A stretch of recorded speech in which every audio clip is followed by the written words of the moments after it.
Hello po sa inyong lahat. May additional explanation lang po ako doon sa mga wait lang.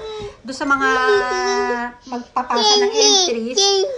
Kada isang account limit po ng 6 entries. At para magkaroon po kayo ng 6 entries, kailangan ang panoorin nyo po ay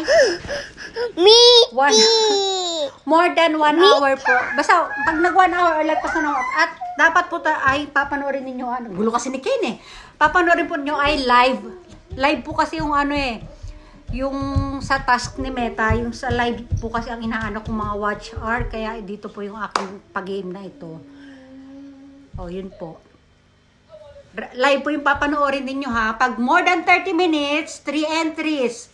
Pwede pong split. Pwedeng dalawang video na magkahiwalay ha. Basta live. Ipa-plus po natin ito. Live po ha. Yun lang po. Ang kulit kasi na anak ko eh. Bye!